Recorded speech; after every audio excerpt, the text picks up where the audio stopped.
Hey, welcome back, everyone. Thanks for tuning in and watching the Cypress Sports Show, brought to you by Coach's Corner, your go-to spot before and after the game. I'm Jeff Russell here with Mark Slevcove. Today, Coach, we're going to wrap up the winter season, do a little bit of spring preview. There you go. We were out last week. Coach Iman hosted a 5-way track meet with some Anaheim Union High School District teams, and there wasn't just that. We were talking about it. There wasn't just that going on. We had a JV softball game. We had a JV baseball game, a freshman baseball game. We had the track meet going on. We had, I think there's something people were practicing if they weren't playing games.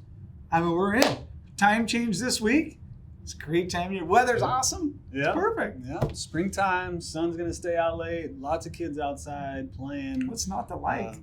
Busy campus. Yeah. Right? Busy campus. 3 o'clock at school. Oof. Behind the school is pretty good time of year. A lot of Yeah. kids out. A lot of kids participating. The spirit, the energy. The new facility really hosts the track meet well and makes things look pretty pro. Yeah, I've heard a lot of good comments about that. Obviously, it's well-run. Coach has done it for a long time.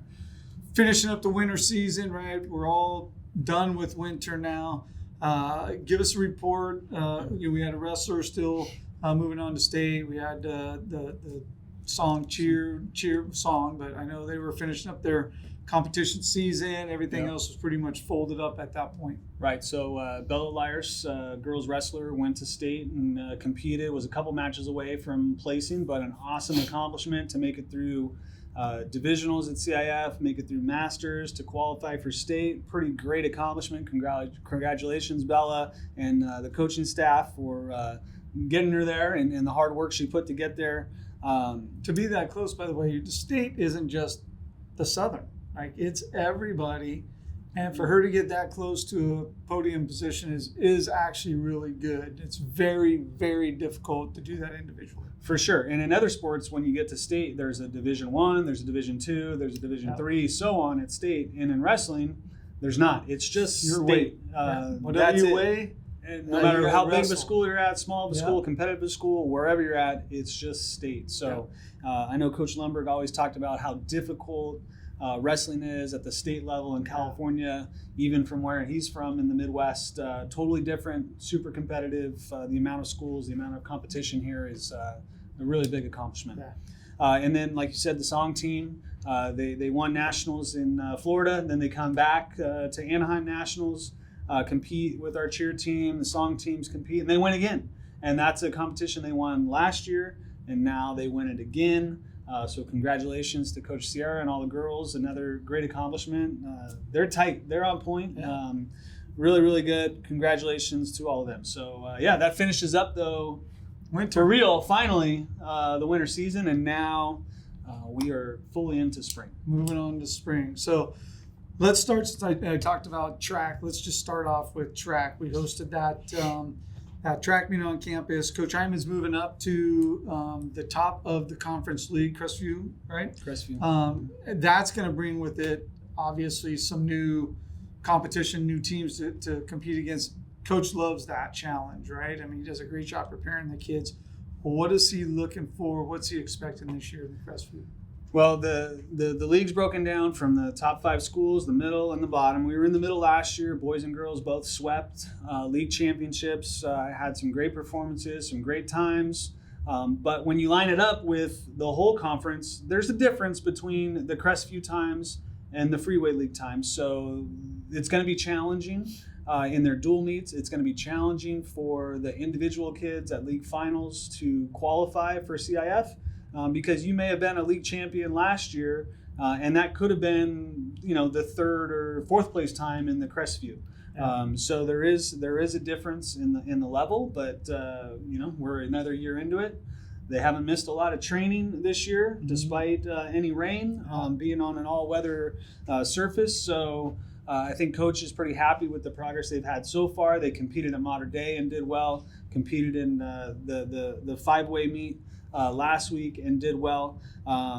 So hopefully we'll continue to progress. A person to keep an eye on is Austin Anderson, who had a great performance early in the year, had a great season last year, and now he's back for his senior year. So looking for him to compete and make that next step to compete in the Crestview. Coach Iman and the school's hosting league prelims. So the Crestview League prelims will be here this year in the end of April. Coach Iman's hosting the junior high meet on campus here Thankfully, in I'm April. very thankful for that. Yeah, for you. And then they'll go compete in league finals at Fred Kelly with the whole conference, big event. All 15 schools will be there for league finals. Very nice. Well, baseball started as well. Off to a good start. Coach Weber and the team always plays one of the top schedules in Orange County, if not the state. He challenges the team to the best competition. Noah Johnson, league MVP last year, coming back this year. Solid pitching staff with the Slevcove as one of them. I know. Any given day. There's many, right? Tate Belafonte. I mean, got a pretty good group coming back. Again, tough schedule as always. Coach Weber will always play it down, but I think the baseball team's going to be pretty good. Yeah, they're going to be pretty good, but they're going to be challenged every game, right? Absolutely. Already played Harvard-Westlake, who's top 5 in Southern California. Played West Ranch, who won Division II last year. Played 2 perennial powers in Texas, and then this week got 3 Orange County powers in Capo Valley, Los Alamitos, and San Juan Hills. So, there's no gimmies on the schedule at all. When you get to league, there's no gimmies, and we won league last year, so the Villa Parks and the Eldorados and the Foothills, and now we add La Habra. They're going to be gunning for us even more if they weren't already. But yeah, Noah Johnson, league MVP, returning as catcher. Jake DeLaquille, whose season was cut down last year with injury, he's back as a senior. Just a gritty, tough kid. Yes, for sure. And then Tate's back as a junior, second team All County. But right now they got 3 lefty starters too, so that's a bit of doesn't happen all that often. Yeah, in high right, school, right, for sure. right. Yeah, that's great. Softball, 4-year starter, Sadie Sievers, right? She'll be back. I talked to Coach Thompson the other day, and he was excited about the team. Thought like, hey, we're going to be pretty good. They got off to a good start against Los Al. Usually a really close contest. They kind of laid the aluminum on them. Yeah, right. Yeah, I don't laid think the aluminum. Haven't seen that in quite a while. So that was a nice little start off to the season for them. For sure. Got some girls coming back, beat Los Al 9-1. You never expect that. Obviously, you want to compete, but you don't expect to beat them like that. Yeah. So that was certainly a nice surprise going into it, because Los Al is highly rated this year. They're coming off a Division II championship last year. They head to Bullhead City this week for their annual tournament out in Arizona. Co-league champs last year. We're playing at the highest level in the Crestview in our conference. And then someone to keep an eye on is the freshman leadoff hitter, Callie Kissel. A couple home runs already. Yeah, Freshman goes right into the top of the lineup. I think she's a pretty special talent, so she's going to be fun to watch for the next several years. Very cool. Boys volleyball. Sit-out period, right? So CIF sit-out period basically midway through the year. We're going to gain a player once that sit-out period is done. Sounds like he might be okay. Yeah, I think the boys are off to a decent start already. We've won our non-league games. We beat Mater Dei in the Foothill tournament in the early rounds, and we lost to them in the semifinals. We got some returners. Nathan Chidas, setter Clayton Williams. But there's an impact player coming when the sit-out period ends. He transferred over from Bosco, sitting out the first half of the year, just a sophomore, Logan Flores. But he's a kid that competes with his age group for Team USA, national team stuff. So he's a bit of a game changer. And if he's good at volleyball, and, darn kid is good at pickleball as well. Apparently. I think he spends a lot of time on the courts, whether it's the pickleball court or the volleyball court. Even if they kind of maneuver the rules. They may have called interference when there was no interference, but they did take away our title of pickleball champs. Lost to a 15-year-old in pickleball, a sport made for 16-year-olds. Old people, yeah. That's that was painful. It was disappointing. Yeah. We're still reeling from it. Tail between the legs. But we were their only competition. There was that. They didn't have any other. That was the championship. That was the championship. So I blame Cobley and ASB for not seeding it right. Exactly. Should have been on opposite ends. Yeah, that should have been the championship game. We would have filled the stands. We could have sold tickets. That one, I don't know what he's doing. Coach Paul tennis, North Hills League, boys tennis. Coach Paul been doing this for quite a while. He knows the drill. He'll get the boys ready to go. Yeah. Again, another competitive league for him. For sure. Our boys tennis team has been very competitive for a long time. And now this year we dropped to the North Hills. And I think that's going to set up just fine for us. I think we're going to be very competitive in that league. So I expect the boys to have a good, solid season, good league season. I would imagine we qualify for CIF and see where we fall in the divisions. You never know. Yeah. Don't know where you're going to be until it comes out at the end. But I would expect we're competitive in the North Hills. Very good. I met with Coach Mitri recently, had a nice tea together, and we chatted about the season, and she was pretty excited about the boys' season coming up. Much like track, when they had a little weather with the new pitch and putt over there, she was still able to get out at times and do stuff because the course wasn't necessarily open. That's a benefit to have that. So she was excited. Yeah, the artificial turf putting green. They can practice any day on campus. It's pretty great. They competed yesterday, Glendora tournament. Had 3 of her returners play. Taylor Reeser, who's a senior, who's been the most consistent player for the last couple years. Avi Duna and Eric Shin all competed. They did well. Taylor was in the top 5. Avi got off to a rough start, but then he battled back and played under par after the first few holes. So that's golf, right? Yep. You get off to a rough start, you still got to compete. It's a long way to go, and he hung in there. And they're in the top league for our conference, the Crestview. So we're right on the cusp there with the depth of our team.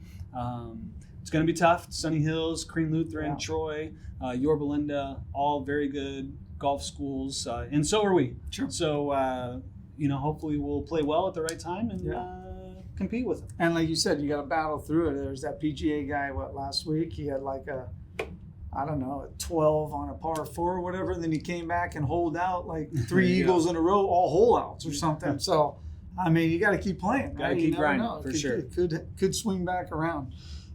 Swim, Northview League, North Hills League, sorry.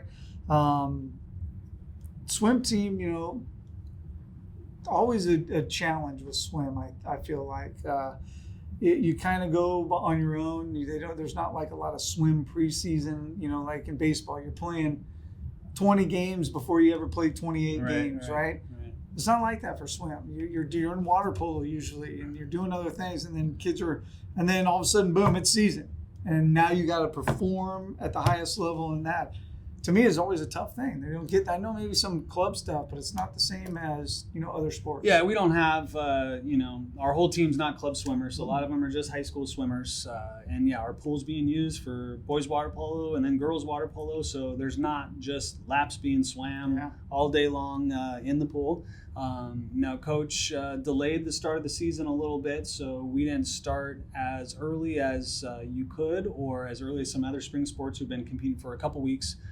But they get going this Saturday, Villa Park Relays. Relays on a Saturday, lots of schools, lots of energy. Kids will have a great time, and they'll see where they're at.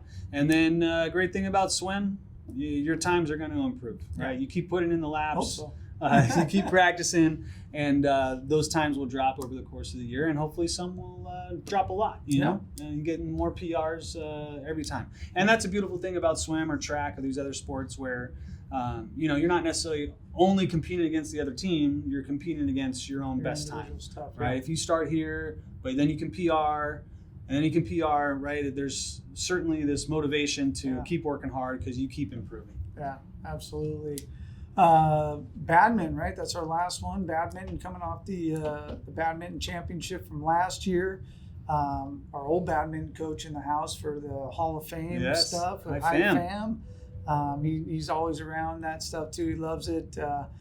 Coach has been doing it now for a while. What's our outlook for the badminton team? Well, yes. How many schools in our league have badminton? Well, we don't. That's a good question. We don't play in the Century Conference. Right. We have our own kind of. We have. We used to host the league, but now we used to host it in the Empire League and bring in other schools like Marina, Fountain Valley, Westminster, Whitney, Loera would come in, and now all of those schools go to the 605 League. So now Whitney hosts the league, and we go join with them. And play there because there's no other Century Conference school that has badminton. We're the only one, and then within our district, we Kennedy and Loera, so they're over in the 605 league as well. So it's a large league. Most of our contests are league matches. We have a couple non-league ones, but even non-league, there's just not. It's the reason why it's still not like an official CIF sport and championship. Is there's just you have to have a certain percentage of all the schools that have to have that team, which is like 30-something%. And, it always hovers in the 18 to 20% range. So even finding those non-league games are tough, and sometimes they're far. Right. So all of our local ones are in the same league. Yeah. So I'm sure we're always competitive in badminton, and Cerritos always seems to be the top dog, and sometimes we can knock them off. And sometimes they knock us off, or maybe Westminster sneaks in there. So we'll see. But we're always in the mix. Nice. All right. Well, hey, lots to check out. Get on the website. Make sure you check out the schedules. There's always something going on this campus in the springtime. Again, the weather's going to be great. The sun's going to be shining for longer next week. There's no reason for you not to get out and about and be a part of what's going on. Cheer them on. Before you know it, what's going to be done, we're going to be in the playoffs in the spring, and hopefully seeing some CIF championships, right? That's right. Let's do it. All right. Well, hey, thanks to our sponsors, Coach's Corner and POB Industries, for supporting us. Thanks for watching, and we'll see you next week.